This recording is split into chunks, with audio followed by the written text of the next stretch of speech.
So guys, আজকের রেসিপিটা খুবই ইজি আর খুবই টেস্টি। তো আজকে চলো কি বানাতে চলেছি সেটা তো দেখেই বুঝতে পেরে যাচ্ছ, মশালা পাঁপড়। তো এই পাঁপড় আমি নিয়ে নিয়েছি, তারপরে সস নিয়েছি, তারপরে মেয়োনিজ, তারপরে ছোলা, সেও, তারপরে যা যা মশলা নেওয়ার সেই মশলাগুলো, আলু, তারপর পেঁয়াজ, তারপরে টমেটো আর গাজর, চিজ, তারপরে অরিগানো আর লেবুও, এগুলো সব নেওয়া হয়েছে। তো চলো পাঁপড়টা একটুখানি শিখে নিচ্ছি, একদমই লো ফ্লেমে ভালো করে শিখে নিচ্ছি। 3টে পাঁপড়, 3জন মিলে খাবো, বাপি, আমি, ঠাকুমা। তো চলো ভালো করে একদম কুড়মুড়ে ভাবে শিখে নিই, একদম কুড়মুড়ে কুড়মুড়ে।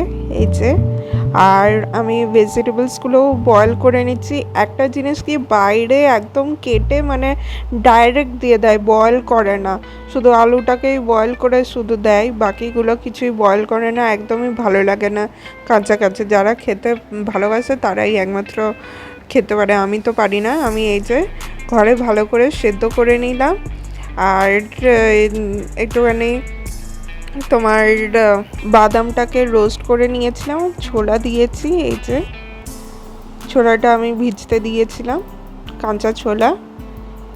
এই যে টমেটো, তারপরে আলু, পেঁয়াজ, ক্যারেট সব দিয়ে দিলাম। এই যে 3টের মধ্যেই প্রথমে ভেজিসগুলো দিয়ে দিচ্ছি, আর দিদিরটাতে একটুখানি লঙ্কাও দিচ্ছি। আর এই বৃষ্টির ওয়েদারে ঠাকুমার একটুখানি শরীরটা ভালো নেই, তাই ঠাকুমার একটুখানি ঝাল ঝাল খেলে ভালোই লাগবে, স্বাদটাও আসবে। তারপরে এই যে রেড চিলি পাউডার দিয়ে দিচ্ছি ভালো করে সবগুলোতে, তারপরে গরম মশলা দিয়ে দিচ্ছি। এই যে আর একটু রেড চিলি পাউডার দিয়ে দিই, এইটাতে ভালো করে পড়েনি। তোমরা দেখতেই পাচ্ছ কতটা কালারফুল হয়েছে। এরপরে সল্ট দিয়ে দিলাম, টেস্ট অনুযায়ী সব কিছু জিনিসগুলো দিচ্ছি, কিন্তু খুব বেশি বেশি করে সব জিনিস দিচ্ছি না, একদমই টেস্ট অনুযায়ী দিচ্ছি। তারপরে এটাতে প্রথমে দিয়ে দিলাম চিজ, ঠাকুমারটাতে, আমারটাতেও দিয়েছি, আর ঠাকুমাটাতে মজারেলা চিজ দিচ্ছি। এই যে গ্রাইন্ড করে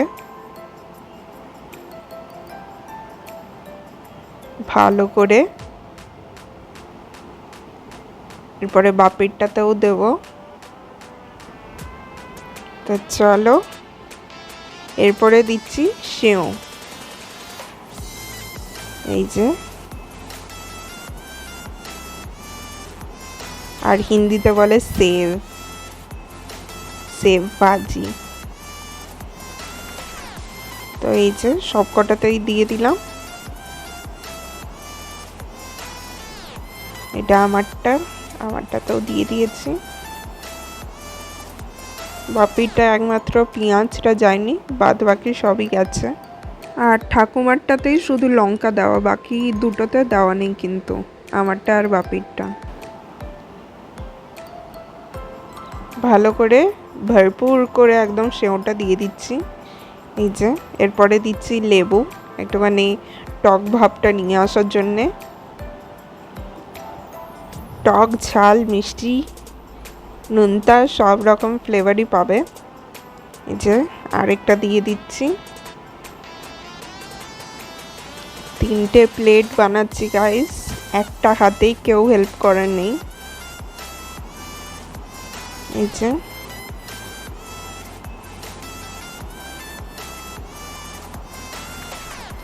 ভালো করে একদম দিয়ে দিলাম। এরপরে দেব একটুখানি গোলমরিচ গুঁড়ো দিয়ে দিলাম, তারপরে দিচ্ছি অরিগানো।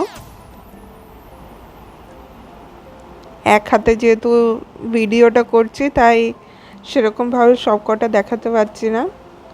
এরপরে দেব সস, দিয়ে দিলাম। নিচে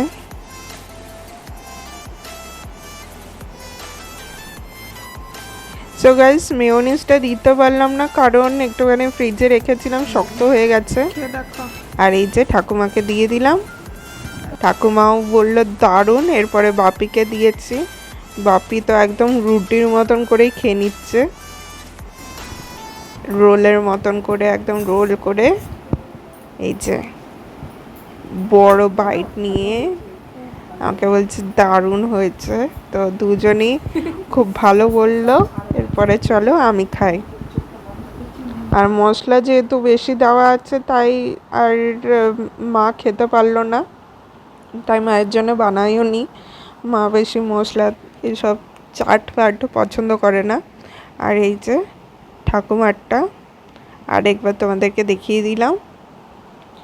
এরপরে চলো আমি খেয়ে তোমাদেরকে বলি যে কেমন হয়েছে। চলো ফার্স্টে একবার লুকটা দিয়ে দিই। এই যে এরপরে চলো ছিঁড়ে ছিঁড়ে খেয়ে নিই। সব রকমের ফ্লেভার পাচ্ছি, টকটা বেশি পাচ্ছি, লেবুটা যেহেতু পরে দিয়েছি, তারপরে নোনতা ভাবটা পাচ্ছি যেহেতু চিজে আছে, তারপরে মশলা, আহা হা হা, রেড চিলি পাউডারটা একদম মানে ডাইরেক্ট খাচ্ছি, পুরো মুখটা জ্বলে যাচ্ছে, মানে ভালো লাগছে, সব রকম ফ্লেভারটাই পেলাম।